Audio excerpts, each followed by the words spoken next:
Hey everybody, it is Jason from Talking Grit. The practice report for both the Ravens and the Lions just came out for week 3. We're going to get into all that. There's two starters for the Ravens that are going to be most likely out, going to hugely impact Monday night's game. And the Lions got two starters back. Find out who after the intro.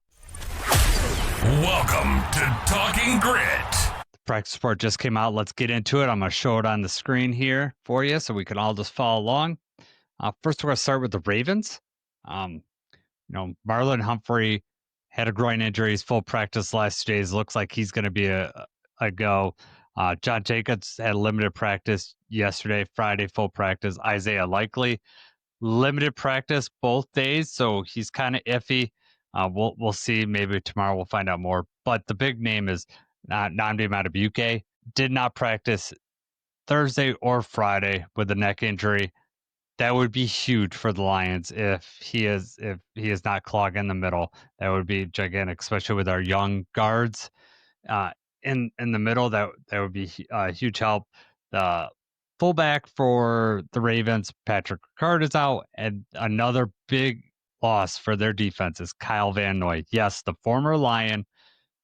Yes, we can think of what if we could have just transformed him into a good player for us, but no, he's good player for the Ravens out, but he is going to be out most likely. Did not practice. Everything I've read or seen is pretty much ruled him out. We'll know for sure come Monday night, but as of right now, it's not looking promising for him to be in the game on Monday. Nate Wiggins did not practice yesterday. However, he got in for a limited practice. He's one of their starting corners. So that's a positive for the Ravens. Let's move on to your Detroit Lions and my Detroit Lions.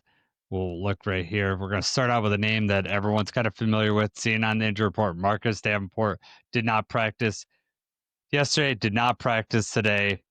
Dan Campbell has been very wishy-washy on, whether he's going to be able to play or not. It's not looking good.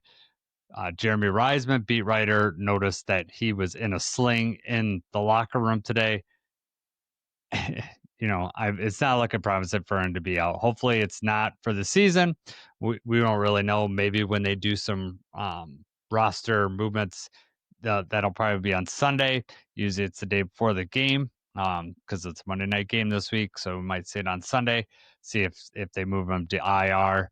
If he is, then that means he's out for at least 4 weeks. If he's not, then either they know that he's going to be back sooner than 4 weeks, or they're still waiting on more reports from the doctor.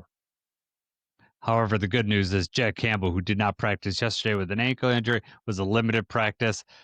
He had the same injury last week, did not practice, and then end up being in the game. This may be a lingering issue for Jack, and they were probably just giving him a day off yesterday. Don't really know that for sure, but that's just what I'm guessing. Kirby Joseph, knee injury, limited practice the last 2 days. That is still lingering from training camp. I fully expect him to be out on Monday, which, all pro safety. I definitely want him out there. DJ Reed added late to the practice report yesterday and Thursday with a knee injury. Limited practice yesterday, limited practice today. Don't really know too much about that injury. Won't really know until Dan talks, probably tomorrow afternoon. Maybe someone can ask him about it. We'll see, but hopefully he's out there. Is obviously very important on this team. You got Zay Flowers out there who you want to guard. DeAndre Hopkins. Still, we're going to need our top corners out there. Taylor Decker, good news for the Lions, did not practice yesterday, got a full practice in today. That signals to me like a veteran rest day if he goes from did not practice to full practice. It's important that Taylor Decker is going to be back. Now, Dan Skipper has been seen at practice, which he's been out. He hasn't practiced I know he's on the practice squad, but he has not practiced much this year since the season started. So that'll give us a little depth if Taylor's banged up, but it's looking like he's going to play with this big matchup on Monday. It's going to be very important. And then two more players which have been out all season, Trevor Nowaski and Sione Vaki, have been full practice both Thursday and Friday. That's good for special teams. I don't know what it means for Jacob Sailors. because of Vaki will probably take over that return role from Sailors, so he might Sailors might be a healthy scratch. I'm not sure how they're going to move the roster around with this, but if Baki's back, I'm going to assume that he's going to be the one returning kicks, and he is a very good special teams player. So I'd be happy to have him back. And Nowaski's pretty good too, and give us some linebacker depth. If you want more information about how injuries affect the roster and all that stuff, you can listen to our full podcast. It's up on YouTube. It's on Spotify or um, Apple Podcasts, wherever you get your podcasts. You can check that out. One player that we mentioned in the podcast, which I'm going to bring up here because it has to do directly with Marcus Davenport. Al-Qadim Muhammad has played well. Didn't play very much week one. That's because there was only 40 some snaps. Last week we had 70 snaps on defense, played a bigger role. He's actually rated higher in PFF over Aiden Hutchinson right now. Do I think he's a better player than Aiden Hutchinson? No. But the fact that he's being highly rated means that he's being productive. And Kelvin Shepard talks very, very highly of him. If Davenport is indeed out, AQM is going to be the guy that's going to take over most of those reps. And hopefully, being opposite of Hutch, he's going to see a lot of one on ones. He's going to have to win his battles.